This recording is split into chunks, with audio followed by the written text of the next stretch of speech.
Classes biology classes में आप सभी का स्वागत है। जैसा कि प्यारे बच्चों हमने कहा था आपसे कि बायोलॉजी के आपको 20 तारीख से सुपर 50 क्वेश्चंस दिए जाएंगे 2026 के एग्जाम को देखते हुए, क्योंकि बोर्ड एग्जाम है तो इसको देखते हुए आपको सुपर 50 क्वेश्चंस दिए जाएंगे हमारे यूट्यूब चैनल पर।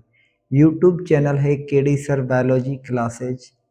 तो सभी बच्चों को बड़े ध्यान के साथ इन क्वेश्चनों को अच्छे से पढ़ना है, क्योंकि ये 50 क्वेश्चंस बड़े मुश्किल क्वेश्चंस हैं और अच्छे से सभी बच्चे ध्यान देकर अच्छे से पढ़ें। तो पहले क्वेश्चन की बात करते हैं, तो ध्यान से सुने। प्लेसेंटा की कार्य लिखिए। प्लेसेंटा की कार्य लिखिए। प्लेसेंटा का दूसरा नाम अपरा है। अपरा या प्लेसेंटा, तो किसी भी नाम से आ सकता है क्वेश्चन। तो या तो आ सकता है कि प्लेसेंटा के कार्य लिखिए, या आ सकता है अपरा के कार्य लिखिए। तो बात करें प्लेसेंटा के कार्य निम्न हैं। फर्स्ट पॉइंट की बात करें, इसमें प्लेसेंटा द्वारा भ्रूण को पोषण प्राप्त होता है। जो बच्चा पल रहा है, जो भ्रूण में जो बच्चा बन रहा है, जो अच्छे से विकसित हो रहा है, तो उसको पोषण प्राप्त होता है भ्रूण प्लेसेंटा के माध्यम से। सेकंड पॉइंट की बात करें, प्लेसेंटा द्वारा भ्रूण को ऑक्सीजन गैस प्राप्त होती है। O2 यानी ऑक्सीजन गैस की बात कर रहे हैं, क्योंकि जो लंग्स की बात करें, फेफड़ों के द्वारा ऑक्सीजन आ रही है और कार्बन डाइऑक्साइड बाहर जा रही है, और वही ऑक्सीजन शरीर के हर अंग के पास पहुंचती है।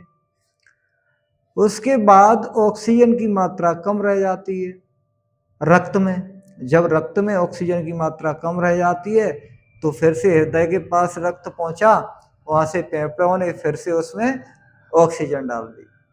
तो ये तो प्रक्रिया चलती ही रहती है, लेकिन यहां पर इसको ऑक्सीजन गैस प्राप्त होती है भ्रूण को, तो वो प्लेसेंटा या अपरा के माध्यम से होती है। अगले पॉइंट की बात करें बेटा, प्लेसेंटा द्वारा मादा एवं भ्रूण के मध्य संबंध बना रहता है। प्लेसेंटा या अपरा के माध्यम से मादा और भ्रूण के मध्य, क्योंकि ये ऑक्सीजन को ले जाने का कार्य कर रहा था, उत्सर्जित पदार्थों को ले जा रहा था, यानी बाहर निकालने का कार्य कर रहा था, तो सभी कार्य अपरा कर रहा था। तो प्लेसेंटा या अपरा के कार्य ये होते हैं।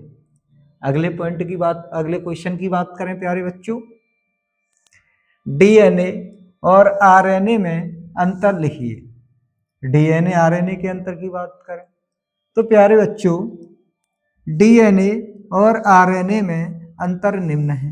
डीएनए और आरएनए में अंतर प्यारे बच्चों निम्न है। तो डीएनए आरएनए, डीएनए की फुल फॉर्म होती है प्यारे बच्चों डीऑक्सी राइबोस न्यूक्लिक एसिड, यानी ये एक अम्ल है। आरएनए की बात करें प्यारे बच्चों, राइबोस न्यूक्लिक एसिड। डीएनए में फर्स्ट पॉइंट की बात करते हैं प्यारे बच्चों, इसमें डीऑक्सी राइबोस शर्करा पाई जाती है। शर्करा यानी प्यारे बच्चों शुगर पाई जाती है।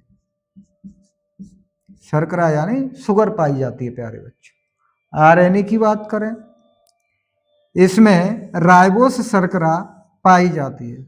राइबोस शर्करा यानी शुगर पाई जाती है इसके अंदर। एक की तरफ बेटा, एक तरफ पाई जाती है डीऑक्सी, दूसरी तरफ पाई जाती है राइबोस शर्करा। सेकंड पॉइंट की बात करें प्यारे बच्चों, यह कोशिका के केंद्रक में पाया जाता है।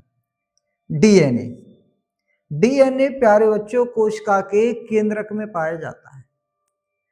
जैसे यहाँ पर कोई एक कोशिका है, यहाँ पर केंद्रक है, तो यहाँ पर डीएनए पाया जाता है प्यारे बच्चों, और इसके अंदर भरा रहता है प्यारे बच्चों कोशिका द्रव्य भरा रहता है इस कोशिका के अंदर।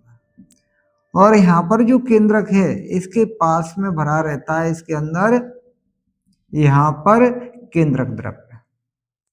प्यारे बच्चों, यहाँ पर कोशिका द्रव्य और केंद्रक द्रव्य को मिलाकर बनता है जीव द्रव्य।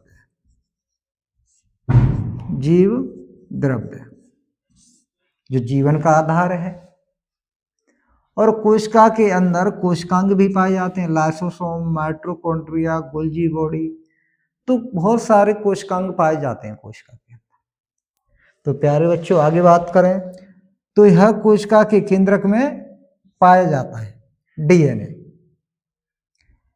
आरएनए की बात करें प्यारे बच्चों सेकंड पॉइंट की, यह कोशिका द्रव्य में पाया जाता है। आरएनए यहाँ पर एक कोशिका द्रव्य है, इसके अंदर ये पाया जाता है आरएनए। अगले पॉइंट की बात करें प्यारे बच्चों, इसकी संरचना द्विकुंडलित होती है। प्यारे बच्चों डीएनए की संरचना द्विकुंडलित होती है। द्विकुंडलित संरचना प्यारे बच्चों बात करें, डीएनए की द्विकुंडलित संरचना के बारे में बात करें तो इस तरीके से डीएनए की संरचना होती है प्यारे बच्चों द्विकुंडलित। आरएनए की बात करें बेटा तो इसकी संरचना एकल कुंडलित होती है। इस तरीके से होती है प्यारे बच्चों इसकी संरचना, यानी कुंडलित होती है लेकिन सिंगल संरचना होती है आरएनए की प्यारे बच्चों। अगले पॉइंट की बात करें, अगला पॉइंट है प्यारे बच्चों, इसमें पाए जाने वाले नाइट्रोजनी क्षार एडेनिन, गुआनिन, साइटोसिन एवं थायमिन होते हैं। नाइट्रोजनी क्षार पाए जाते हैं एडेनिन, गुआनिन, थायमिन और साइटोसिन। लेकिन इधर में जाके आरएनए में एक चेंज हो जाता है। इधर में एडेनिन, गुआनिन, साइटोसिन एवं इधर में थायमिन का जो स्थान था इधर में इसकी जगह यूरेसिल आ जाता है।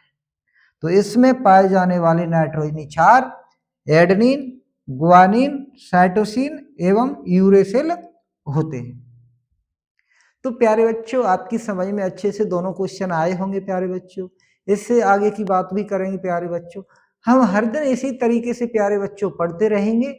आज के लिए धन्यवाद।